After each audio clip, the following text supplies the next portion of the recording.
Tous ravis de vous retrouver sur canalturf.com pour un nouveau quintet, en l'occurrence celui de ce mardi 25 juillet. Il aura pour cadre l'hippodrome de Compiègne. Il s'agira du prix des étangs de Saint-Pierre, une épreuve avec un parcours de longue haleine.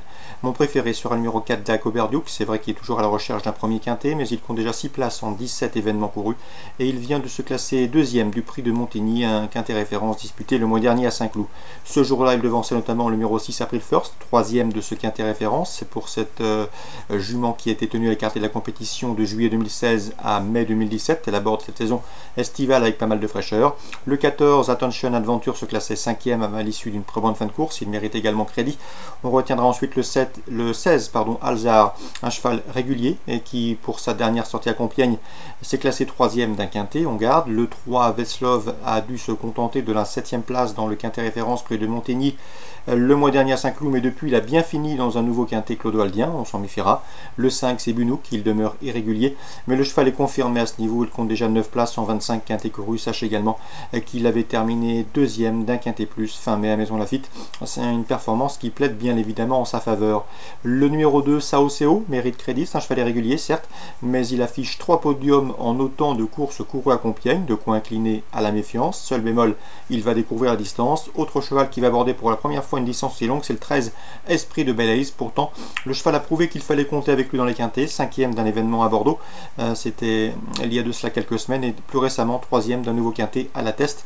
Mieux vaut donc s'en méfier. En cas d'importance, c'était le numéro 10 Insider qui a été remonté sur l'échelle des handicapeurs. Résumé chiffré pour ce quintet Compiègne mardi 25 juillet: 4, 6, 14, 16 devant le 3, le 5, le 2 et le 13.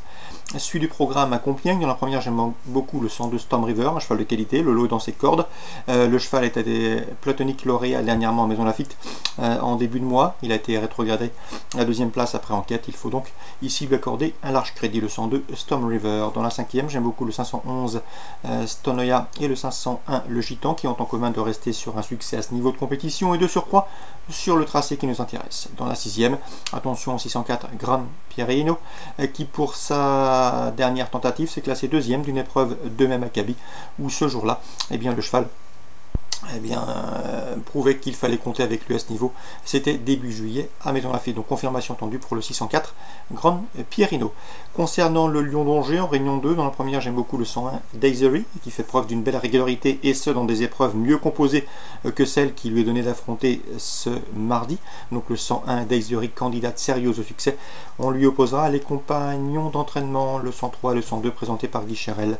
Dans la 3e, attention 301 7, c'est Envoûtante Passion, présentée par Alain Couetil. Elle est inédite, elle travaille très bien le matin, et dans l'entourage, on ne serait pas surpris de la voir effectuer de bons débuts. Donc candidate au podium dès ses premiers pas, ce 307 Envoûtante Passion. Bien évidemment, le 301 Easy Time, qui affiche 2 podiums en 2 courses courues, est proche de sa course et mérite également crédit. Dans la 5e, j'aime beaucoup le 505 Vauquoise, qui avait terminé 2e sur ce tracé au mois de mai. C'est une concurrente régulière, et à mon avis dans ce lot, et il faudra compter sérieusement avec ce 505 Vauquoise. Donc résumé chiffré pour le Lion d'Angers: la première le 1 associé au 2 et 3, la 3e le 7 et le 1, la 5e le 5. Hier Réunion 3, dans la première j'aime beaucoup le 101 Rodin, qui avait pris une excellente 2e place derrière le bon Sir Ratsepotz. C'était dans un quintet disputé le mois dernier à Vincennes. Ici le lot dans ses cordes, et le cheval a déjà gagné corde à droite, c'était sur l'hippodrome de Rome. A noter également qu'il sera pieds nus, le 101 Rodin. Dans la 8e, dans la 5e tout d'abord, j'ai pu m'entretenir avec Pierre Callier qui aura plusieurs partants. Il n'est pas négatif du tout avec le 505 Efficia Mag. C'est une pouliche régulière qui n'est pas dérangée par les profils corde à droite et qui fait face à un engagement intéressant, qui est relativement pratique. On l'estime ici capable de faire l'arrivée et pourquoi pas sur le podium et pour les premières places. On lui associera le 502 Élixir du Padouing, cheval également régulier qui se déplace du sud-ouest avec de légitimes prétentions. 505 et 502. Concernant la 8e, j'aime beaucoup le 805 Brutus du Renard, qui vient de se classer 2e à ce niveau de compétition, c'est-à-dire course pour drivers amateurs. C'était à Cagnes le 19 juillet, qui ici trouve l'occasion de disputer la gagne, le 805 Brutus du Renard. Résumé chiffré pour hier, réunion 3, la première le 101, la cinquième le 5 et le 2, la huitième le 5 Brutus du Renard. Concernant Cabourg en réunion 5, un coup de cœur dans la cinquième course du programme, c'est la protégée de Didier Le Vernet, c'est Énergie Léchal. Elle est estimée, voire même très estimée par Didier Le Vernet, elle affiche déjà 2 victoires en 3 courses courues. Le profil corde droite ne lui pose aucun problème, et à un moment donné dans ce lot, elle doit pouvoir disputer les premières places. On lui opposera bien sûr la coalition du Bois. Donc Cabourg réunion 5, attention au 513, Énergie d'Échal pour une confirmation. Voilà pour les infos de ce mardi 25 juillet. Excellent jeu à tous, bonne journée, rendez-vous demain pour une nouvelle émission.